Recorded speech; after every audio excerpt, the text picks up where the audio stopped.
Olá, boa noite. Sejam todas bem-vindas e bem-vindos à oficina Música e Autismo, que nós estamos realizando aqui no Facinho 2021. Meu nome é Sérgio Aires Filho, eu sou técnico em música na UFPB e sou doutorando em educação musical também lá na UFPB e tenho formação em música, em publicidade também. E hoje nós vamos falar um pouco mais sobre a educação musical dentro de um contexto de inclusão de pessoas que estão dentro do TEA, o transtorno do espectro do autismo. E antes de começar a nossa oficina, eu gostaria de dizer como é que o autismo entrou na minha vida, ou como é que eu entrei no autismo, né? Se deu a partir de um trabalho que eu realizava no Prima, um programa de inclusão através da música e das artes, e certo dia eu estava dando aula de flauta quando chegou um pai com a sua filha e disse: "Olha, você dá aula de música?" Eu disse: Dou aula de música. "E você dá aula de música para pessoas com autismo?" E aí naquela hora eu disse: "Olha, eu nunca dei aula para pessoa com autismo, mas nós podemos começar aqui."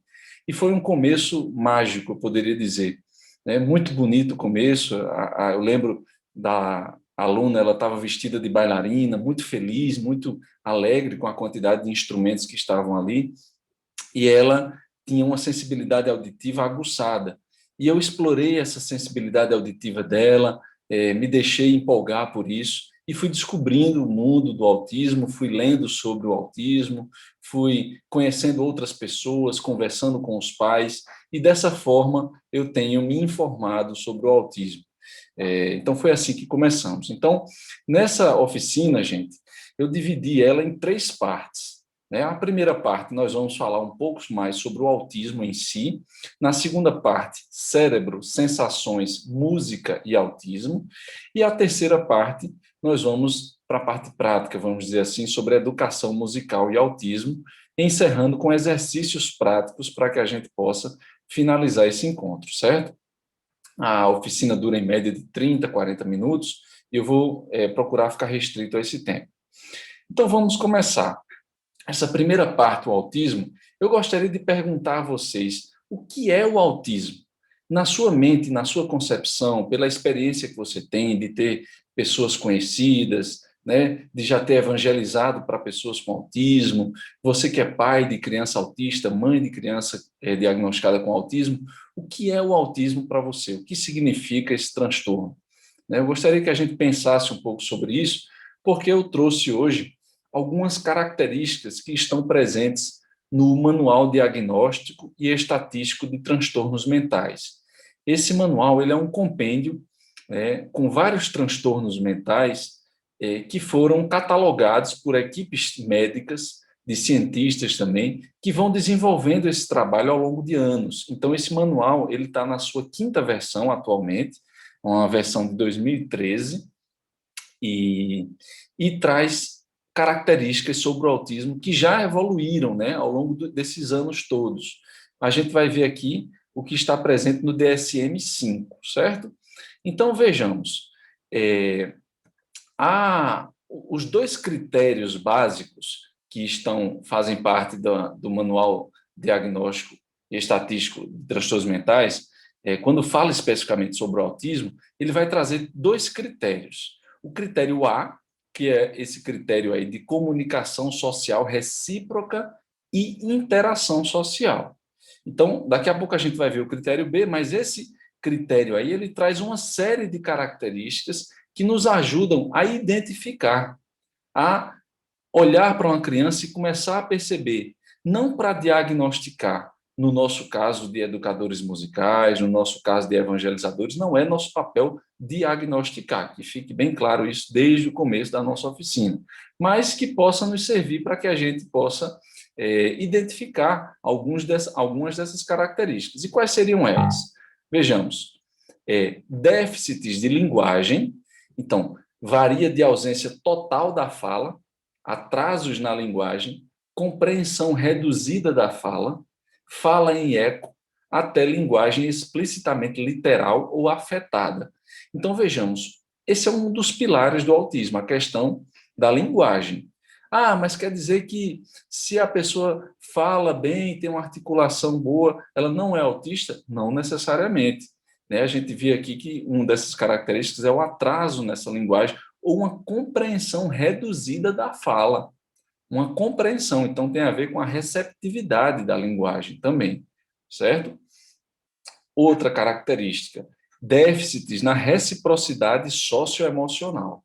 O que é que seria isso? Capacidade de envolvimento com outros e compartilhamento de ideias e sentimentos.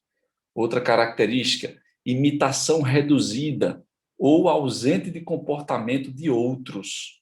Se a linguagem costuma ser unilateral, sem reciprocidade social, usada mais para solicitar ou rotular do que para comentar, compartilhar sentimentos ou conversar.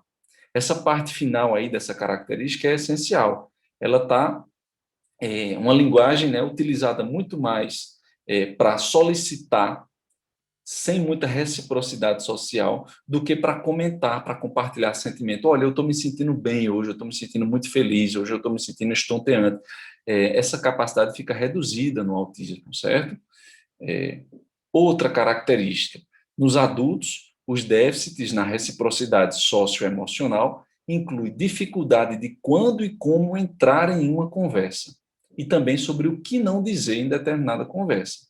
Então, essa dificuldade, muitas vezes, na aula de música, ela acaba sendo uma oportunidade, né, para a gente começar uma música, por exemplo, começar cantando uma música, começar repetindo um trecho, um refrão. Tudo isso, a música, a gente vai ver o papel dela quando se trata do autismo, tá certo? Uso reduzido, ausente ou atípico de contato visual. Então, é atípico, né? Reduzido, ausente. Imagine só, a dificuldade de estabelecermos essa comunicação visual tão importante para a gente analisar expressões faciais, para a gente analisar como é que os fonemas se comportam aqui na boca, né? Tudo isso é fundamental. E esse contato visual, às vezes, não precisa nem de palavras, a gente entende o outro pelo olhar, mas no autismo está reduzido, certo? Ainda dentro dos critérios de comunicação social recíproca e interação social.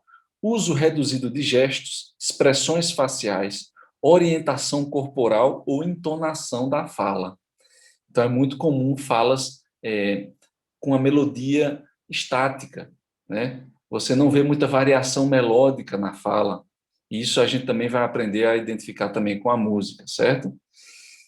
Atenção compartilhada prejudicada, falta do gesto de apontar, mostrar ou trazer objetos para compartilhar o interesse, ainda dificuldade para seguir o gesto de apontar ou o olhar indicador de outras pessoas. Então você aponta, olha aquele dali, e a pessoa tem dificuldade de acompanhar esse gesto, certo? Então, mais um traço característico. Falta de jogo social e imaginação compartilhados. Brincar de fingir, por exemplo. Vamos fingir que agora a gente está numa orquestra, cada um agora é um instrumento e vai imitar esse instrumento. Dificilmente você vai conseguir uma compreensão 100% da pessoa que tem autismo. Gente, eu quero deixar claro, não quer dizer que a pessoa não vai entender, certo? Mas a gente vê aqui a dificuldade, uma deficiência nessa capacidade, certo? Que a gente vai ver também, é importante que seja estimulada, né? E a música está aqui para isso. Insistir em brincar seguindo regras muito fixas. Essa é uma característica também muito comum. Aparente preferência por atividades solitárias ou por interações com pessoas muito mais jovens ou mais velhas também, certo? E aí a gente vê o critério B, né? A gente viu o critério A e vamos para o critério B ainda lá do DSM. Padrões restritos e repetitivos de comportamento, interesses ou atividades, certo? Então, ó, estereotipias motoras simples, abanar as mãos, estalar os dedos. Então, é muito comum quando a criança ou está excitada ou está estressada, ela abanar as mãos, né? Tudo isso a gente vai ver que são movimentos para se autorregular sensorialmente.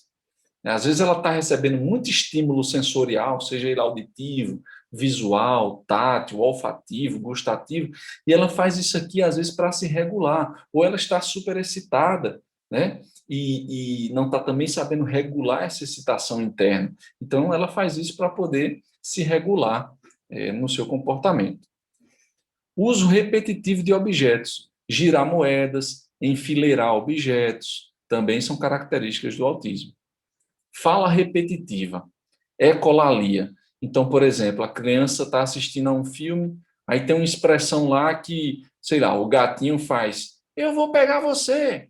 Aí ele fica repetindo essa expressão, do nada, assim, eu vou pegar você. Você que assistiu aquele filme com aquela criança, você reconhece, ela está falando isso por conta do filme, mas ela utiliza isso às vezes em contextos desconexos, certo? Repetindo um determinado trecho. Então, isso também faz parte do autismo. Uso de tu ao referir-se a si mesmo. Tu que é água, né? Então, essa, como é que se diz? Essa incompreensão, né, do uso do pronome. Uso estereotipado de palavras, frases ou padrões de prosódia também. Adesão excessiva a rotinas. Então, isso é um ponto muito interessante, porque ou a pessoa, o professor, no caso de música, vai auxiliar a criança com autismo a se manter nessa rotina, ou ele vai buscar estratégias para sair um pouco da rotina para quebrar com a rigidez. Isso também é importante. Resistência a mudanças, então está intimamente ligado a essa questão das rotinas, né? E a música vai auxiliar isso, porque você traz uma música nova, por exemplo, e a criança já vai, opa, o que é que eu vou fazer aqui, né? Eu vou aceitar isso ou não vou? Então esse jogo social ele vai começando a acontecer na cabeça da criança e daqui a pouco ela está aceitando outras mudanças no seu meio social também. Padrões ritualizados de comportamento verbal ou não verbal. Perguntas repetitivas, percorrer um perímetro, né? Fica circulando, por exemplo, num lugar só. Isso também é característica. Então, gente, essas características, ainda tem mais um pouco, desculpa. Por exemplo, interesses altamente limitados e fixos, criança pequena muito apegada a uma panela, criança preocupada com aspiradores de pó, adulto que gasta horas escrevendo tabelas com horário, hiper ou hiporreatividade a estímulos sensoriais, respostas extremadas a sons e texturas específicos, cheirar ou tocar objetos de forma excessiva, encantamento por luzes ou objetos giratórios e aparente indiferença a dor, calor ou frio. Então, como eu vinha dizendo, essas são as características do autismo. Características essas que são importantes a gente saber, de novo, não para diagnosticar, mas para poder entendermos. E se um pai ou uma mãe vier conversar com a gente, né, ou se um médico vier conversar com a gente está inteirado. Olha, doutor, eu percebi isso aqui. Olha, pai e mãe, eu também percebi essa fixação pela rotina, eu também percebi essa dificuldade em estabelecer contato visual, por exemplo, certo? E aí, avançando aqui, gente, eu tenho uma pergunta, né? Por que transtorno do espectro do autismo? Por que essa expressão, né? E aí vem a resposta. A denominação tem sido usada para reconhecerem-se as amplas diferenças individuais que existem entre pessoas diagnosticadas como autistas. Então, assim, desconfie daquela pessoa que diz assim, eu entendo tudo sobre autismo. Como? Se é um transtorno que tem as diferenças individuais como característica principal de sua manifestação. Ou seja, existem autistas que têm determinadas características dessas que a gente acabou de ler, mas não tem outras. Tem crianças autistas que têm uma potencialidade enorme para lidar com música, com artes plásticas, com números, né? Com dinossauros, como eu já vi, uma criança que sabia tudo sobre dinossauros. Então, assim, essas potências e diferenças individuais, elas são fundamentais para que a gente saiba lidar melhor com essas pessoas. E aí, a melhor estratégia para aqueles incumbidos de diagnóstico e da educação na área do autismo é admitir as limitações de seu conhecimento. Não sei tudo sobre autismo, sei pouquíssimo. Essas pessoas precisam ter a mente aberta, ser otimistas, mas também se manter apropriadamente conservadoras ao fazerem previsões futuras. Olha, eu acho que seu filho vai desenvolver muito. Cuidado, cuidado. Vamos nos manter com discrição, com vigilância, né, com otimismo, mas sem queremos estabelecer previsões aí futuras, certo? Bom, pessoal, essa segunda parte vai falar do cérebro, das sensações, sobre música e autismo também, certo? Então, o que é que a gente vai ver? Existe um artigo, que é esse artigo aí na tela, que é Neural Systems for Speech and Song in Autism, que é um artigo genial, que foi escrito em 2012, né, por esses autores aí, Grace Lai e outros, que descobriu uma coisa muito importante. Olha só, essa parte aí do cérebro, que está em amarelo, é o giro frontal inferior esquerdo. Essa área do cérebro, ela é responsável pela produção da fala. E olha que interessante. Os cientistas descobriram nesse artigo que a música ativa o giro frontal inferior esquerdo das pessoas com autismo. A fala, curiosamente, não ativa essa região nas pessoas com autismo. Então, olha que emblemático. Vou repetir isso. A fala de outra pessoa não ativa a área responsável pela produção da fala em pessoas com autismo. Mas a música faz isso.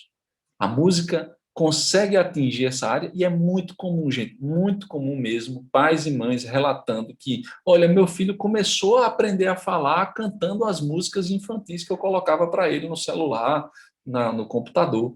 Por quê? Porque estava ativando a área de formação, né, dessa linguagem, que é o giro frontal inferior esquerdo. Então, o que é que os pesquisadores chegaram à conclusão? De que a música, portanto, é uma janela de comunicação para as pessoas diagnosticadas com autismo. Isso é muito importante, certo? Vamos avançando. Cuidado, gente, muito cuidado. O que uma pessoa neurotípica, ou seja, que não está sofrendo algum transtorno mental, né? Que a gente costuma dizer neurotípica, para não usar termos como uma pessoa normal, não, vamos evitar esses termos, né? Uma pessoa neurotípica, tipicamente encontrada na sociedade. O que uma pessoa neurotípica sente quando alguém não faz contato visual pode ser o que uma pessoa com autismo sente quando alguém faz contato visual. Então, a gente está conversando com alguém e esse alguém não olha nos nossos olhos. Conversa tudo, mas está o tempo todo ali, olhando para baixo, olhando para o lado, olhando para cima, não olha nos nossos olhos. A gente sente um certo desconforto, né? Um certo incômodo. Pronto. Muitas pessoas com autismo sentem esse desconforto quando a gente faz contato visual. Então, é um misto de você ter um cuidado de não ficar buscando excessivamente esse contato visual, mas também de respeitar essa limitação e entender assim, não, eu não vou ficar buscando esse contato visual. E às vezes buscar também. Às vezes buscar, porque sustentar um certo contato visual, especialmente quando parte da criança, certo, gente? A gente está fazendo uma música, a criança olha para a gente, vamos olhar para ela, vamos, opa, porque a partir desse contato visual, ela está trocando informações, ela está observando a nossa maneira de interagir e vai poder imitar isso com o tempo, certo? Olha, vamos falar sobre imitação. Os neurônios espelho, né, são neurônios capazes e responsáveis de manifestar em nós a imitação. Então, eu vou dar um exemplo aqui para vocês. Ó. Quando ouvimos uma música ou assistimos à execução de uma peça que sabemos tocar ou cantar, o nosso cérebro ativa áreas, que são os neurônios espelho, com a intenção de tocar ou cantar mentalmente aquela canção que já foi aprendida no primeiro momento. Então, esses neurônios eles têm uma função primordial na gente. Quando a gente vê uma pessoa tocando uma flauta, por exemplo, tocando um violão, a gente ativa esses neurônios espelho e a gente meio que pensa como se estivesse repetindo aquele ato em nosso corpo. Isso é muito bacana. Então, dá uma olhada nessas imagens aí. Ó. Quando alguém estira a língua, a criança vai tentar imitar, ela está ativando os neurônios espelho. Quando a pessoa abre a boca e a criança abre também, quando faz um bico e a criança também repete, está ativando esses neurônios espelho. Porém, olha só, os neurônios espelho não funcionam adequadamente nas ações de imitar e espelhar tanto gestos como expressões faciais no autismo. Pausa aí, não lê o resto da frase, não. Pausa aí. O neurônio espelho tem essa função que a gente já viu aqui, mas nas pessoas com autismo, essa capacidade também está limitada, né? O autor diz aí, que é Gustavo Gattini, ele diz que não funciona, né? Em contrapartida, os neurônios espelho funcionam normalmente em autistas no que se refere ao processamento musical. A imitação musical normalmente não está afetada nesses sujeitos. Mais uma vez, música como janela de comunicação para lidarmos com as pessoas com autismo. Benefícios da música para pessoas com TEA. Eu vou passar rapidamente aqui por esses pontos, certo? Então, quais são os benefícios? Estimulação sensorial, desenvolvimento de habilidades sociais. A criança entra na sala de aula, vai ter que dar um bom dia, vai ter que dar uma boa tarde, vai ter que se sentar, vai ter que se levantar. Tudo isso vai ser importante para o convívio social dela. Ampliação do contato visual. Então, a criança que tem uma limitação profunda nesse contato visual vai começar a querer olhar porque está gostando da música, a música está ativando aquela região do cérebro que a gente já viu. Então, tudo isso vai funcionando. Melhoria da percepção sonora. Então, você toca um instrumento, a criança olha e já detecta de onde está vindo o som, já começa a se ambientar em termos sonoros. Tolerância a ações e ruídos, né? Esse é um ponto fundamental também. Diminuição da ansiedade. Outros benefícios: reconhecimento e reprodução de expressões faciais. Veja, uma limitação, do autismo é explorada aí, né, através da música. Aprender a lidar com frustrações, desenvolvimento da criatividade e de potenciais individuais, desenvolve a autorregulação. O que seria autorregulação, gente? Explicar de um jeito simples. Às vezes você está assistindo uma aula, a aula já está ali para mais de 2, 3 horas e você faz assim na aula. Você está se regulando. Você está meio que utilizando o seu organismo para resetar, né, vamos dizer assim, algumas, ou estresse, ou incômodo, ou excitação, para se regular e poder estar apto para receber mais informações, se for o caso, para falar, certo? Então, desenvolve a autorregulação, que é um ponto bem crucial aí no autismo. Trabalha e expande o tempo de atenção e concentração, né? É bacana porque ajuda a preparar, por exemplo, para a criança ir para a aula, né? Para ir entrar na escola, por exemplo. Ativação dos neurônios espelho, já vimos isso. Ativação do córtex auditivo primário, preservado em pessoas com TEA, contribuindo para o desenvolvimento da fala. Também já vimos isso. Então, olha quanta coisa interessante aí. Bom, seguindo, vamos para a terceira parte, a parte de educação musical e autismo, certo? Então, olha que interessante, pessoal. Um linguajar simplificado, exemplos mais objetivos, contato visual e tranquilidade na entonação da voz poderão fazer grande diferença na interação com o aluno. Objetividade, nada de prolongar frases excessivamente, se explicando demais, não precisa. Exemplos mais objetivos. Olha, isso aqui é como fazer isso, aquilo, outro. Pronto. Né? Vai ajudar no processamento da informação. E aí você vai ter uma capacidade de resposta também mais adequada, né? Mais esperada. Contato visual. Então, tentar estabelecer contato visual, respeitando também, para que você não se exceda nisso daí, como a gente já viu, né? Não ficar buscando, assim, obstinadamente o contato visual. Tranquilidade na entonação da voz. Muitos autistas têm o que a gente chama de hiperacusia, que é uma sensibilidade auditiva exacerbada, né? Então, tranquilidade, tanto na entonação da voz, como no volume da voz também, né? Não sair gritando por aí. E olha que interessante, a gente pode utilizar recursos também, pessoal. Essas são as PECs, Picture Exchange Communication System. Então, por exemplo, tem um aluno meu que gosta muito dos Beatles. Eu imprimi a foto dos Beatles e ando com ela. Deixa eu ver se está aqui. Pronto, está aqui. Ó. Eu ando com ela, não só dos Beatles, mas a imagem do violão, a imagem de um disco da Adriana Calcanhoto, a imagem de um xilofone, certo? São instrumentos que eu utilizo e a criança acaba utilizando, assim, aponta para o xilofone, então é o momento de eu ir para o xilofone. Então, tudo isso, gente, são recursos para auxiliar na regulação, para auxiliar na resposta, na capacidade de resposta dessas pessoas, certo? E dessa forma a gente vai construir uma relação, sabe, mais eficiente. E aí uma coisa que eu fiz questão de colocar nessa oficina, já que a gente tem evangelizadores, né, tem profissionais e tal, que lidam com esse público, é como construir uma relação com os pais. Muitas pessoas perguntam, pô, como é que eu me comunico com os pais, né, com relação às minhas aulas? Então, Hamel e Hourigan, que são professoras dos Estados Unidos, elas escreveram um livro e eu trouxe essas informações de lá. É que elas dizem, ó, começar uma ligação contando histórias positivas, né? Por quê, gente? Muitos pais estão acostumados a ouvir as limitações de seus filhos, especialmente pais de crianças autistas. Olha, ele hoje teve uma crise aqui, ele hoje não prestou atenção, ele hoje não fez contato visual, ele hoje saiu correndo aqui, ele hoje saiu da sala.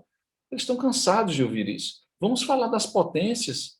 Olha, ele hoje, quando eu toquei aqui o xilofone, ele meio que se conectou comigo e eu ali pude conversar com ele. Olha, teve um outro momento que eu peguei o violão e toquei, ele chegou junto, ele me alisou. Isso é tão importante, gente, para a autoestima dos pais, né? E para estabelecer essa relação de vínculo com eles. Estratégia adiante bem efetiva é deixar claro que os pais são experts sobre seus próprios filhos e perguntar se eles têm alguma estratégia ou ideia de como tornar o educador musical um melhor professor. Perguntem aos pais. Eles lidam com essas crianças diariamente. Então, como é que eu posso me conectar mais com ela? Como é que eu posso me relacionar melhor com ela? É através de uma música que ela gosta? É através de um instrumento que ela gosta? Então, tudo isso ajuda. Não introduza o tópico do diagnóstico autista. Não comece dizendo assim, olha, eu percebi que seu filho é autista, né? Não há necessidade disso. Não há necessidade da gente constranger, não há necessidade da gente estabelecer a verdade a todo custo, né? Ao custo do constrangimento dos pais. Não há necessidade disso, não há necessidade nem do diagnóstico, a gente não é médico. Então, não tem necessidade disso. Tem necessidade da gente conhecer as características para a gente saber como trabalhar, né, em sala de aula ou na sala de evangelização. Mantenha o foco na sala de aula. Então, fique ali, ó, na sala de aula. Olha, aconteceu isso hoje, aconteceu isso, aquilo, outro. Fica na sala de aula que vai ser show de bola. Ou na sala de evangelização, né? Finalmente, chegar a um rótulo de diagnóstico é menos importante que honrar a personalidade do estudante com autismo e desenvolver estratégias para que ele melhor aproveite as aulas ou os ensaios musicais. Então, honrar essa personalidade, honrar esse espírito imortal que está ali na sua frente, é fundamental, gente. É fundamental. É uma pessoa, sabe? É um ser humano. Tem histórias de vida futuras e pretéritas, tem paixões, tem sentimentos, tem vontades, tem inclinações, e nós precisamos levar isso muito em consideração, a despeito do diagnóstico, certo? Então, isso é muito importante para que a gente promova, de fato, uma sociedade inclusiva. Bom, gente, agora nós vamos para os exercícios práticos, tá certo? Vamos pegar o xilofone, vamos pegar o violão e vamos lá.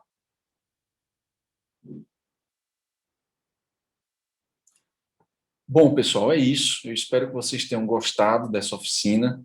Aí estão os livros usados nesta apresentação, né? Eu utilizei basicamente 5 livros, que foi O Cérebro Autista, que foi escrito por um autista, que é Temple Grandin. Então, se você quer conhecer mais sobre o autismo e não sabe muito bem por onde começar, eu recomendaria fortemente que começasse pelo Cérebro Autista, né? Para conhecer sobre o autismo através de uma pessoa com autismo. Se você quer se aprofundar um pouco mais em questões técnicas, musicoterapia, autismo, cérebro, neurônio espelho, quer entender um pouco mais sobre isso, teoria da mente, vai no Musicoterapia e Autismo, né, do Gustavo Gattino, é muito interessante, fininho, mas muito denso. Um outro livro muito importante, Fundamentos da Aprendizagem Musical da Pessoa com Deficiência. Aí já é um livro mais amplo, já trata de outras deficiências, de outros transtornos, de outras síndromes. Então, é muito bacana esse livro da Viviane Lu.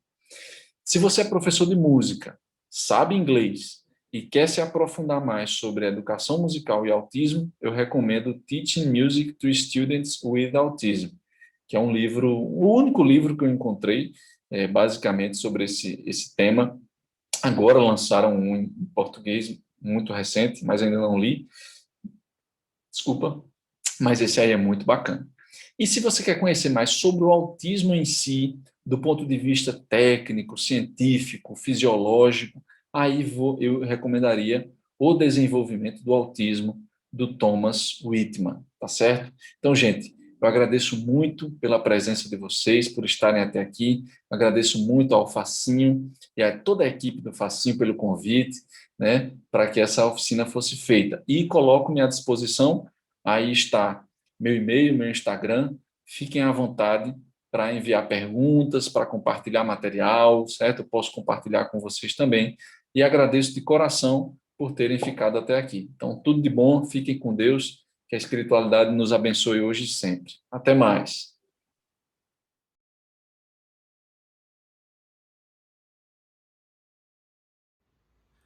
Olá, pessoal, tudo bom? Para esse primeiro exercício, a gente vai fazer uma atividade lúdica bem simples, que não precisa de nenhum instrumento a não ser a voz, e que você pode fazer na sua casa, que você pode fazer no centro espírita, em qualquer lugar, certo? Só vai precisar das suas mãos e da voz. Então, olha só, vou fazer aqui uma vez para vocês repetirem sempre com uma velocidade mais lenta, mais calma, tá certo? Então, ó. Uma pipoca puxa assunto na panela, outra pipoca também conversa lá. Daí então começa o falatório e ninguém consegue escutar. É um tal de ploque, ploploque, ploque, ploque, ploploque, ploque, ploque, ploploque, ploque, ploque. É um tal de ploque, ploploque, ploque, ploque, ploploque, ploque, ploque, ploploque, ploque, ploque. É isso aí.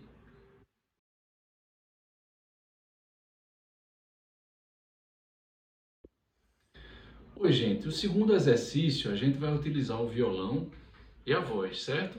É um exercício que propõe uma música de entrada. É muito comum nas atividades musicais que a gente começar com uma música que vai ali chamar o nome dos alunos ou das pessoas que estão presentes no local, certo? Então essa música ela é bem simples, é uma música bem bacana para a gente aprender e fazer o rodízio, né? Quando tiver todo mundo sentado em roda.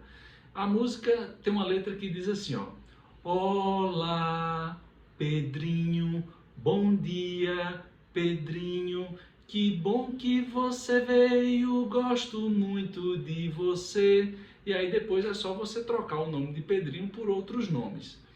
No violão, para quem toca violão, os acordes são simples. É o acorde de Dó maior, depois o acorde de Ré menor, depois o acorde de Sol maior, termina no acorde de Dó maior e aí faz um acorde de Sol para preparar a repetição de tudo isso. Como é que vai ficar isso na prática? Vamos ouvir. Olá, Pedrinho, bom dia, Pedrinho, que bom que você veio, gosto muito de você. Recomeçou. Olá, Aninha, bom dia, Aninha, que bom que você veio, gosto muito de você. E aí você vai fazendo com as pessoas que estão presentes, tá certo? É muito importante que quando você estiver fazendo no contexto de uma criança autista, você dê o tempo para que ela possa processar essa informação, entender que ali é o lugar dela dizer o nome dela. Se ela não disser o nome dela, siga adiante para não constrangê-la também, mas com a repetição desse exercício ao longo dos dias, ela vai se habituando, ela vai começando a ver que outras crianças estão falando o nome e pode ser que ela venha a falar o nome dela também, tá certo? Mas sempre no universo do pode ser que, tá bom? Valeu, gente!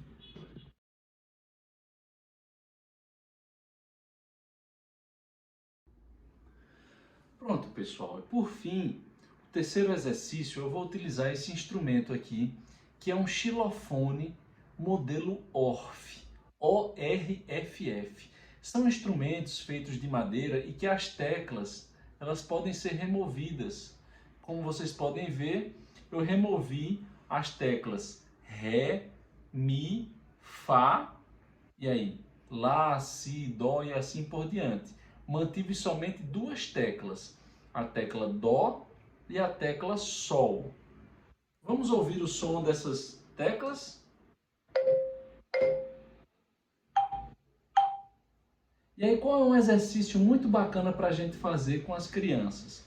A gente pode cantar esse Dó aqui, ó. Dó, Dó, Dó. Mais uma vez. Dó, Dó, Dó. Agora vamos tentar cantar a nota Sol. Sol, Sol, Sol. Mais uma vez. Sol, Sol, Sol. Agora a gente vai colocar Dó, depois Sol, certo? Ó. Dó, Sol. Mais uma vez. Dó, Sol. E agora, ó. Dó, Dó, Sol, Sol, Dó, Dó, Sol. Vamos lá? Dó, Dó, Sol, Sol, Dó, Dó, Sol. E aí, pessoal, com esse instrumento a gente pode fazer variações. Desculpem estar falando assim sem olhar para vocês, mas quero que vocês percebam aqui o instrumento também. Então, deixa eu regular a câmera agora. Isso. Pronto. Então, o que é que a gente pode fazer? A partir do momento que a gente já está cantando as notas Dó e Sol, a gente vai poder incrementar esse exercício. Por exemplo, tocar a nota Dó, Dó, olhando nos olhos, certo? Aí toca Dó, Dó, Sol, Sol, também olhando nos olhos.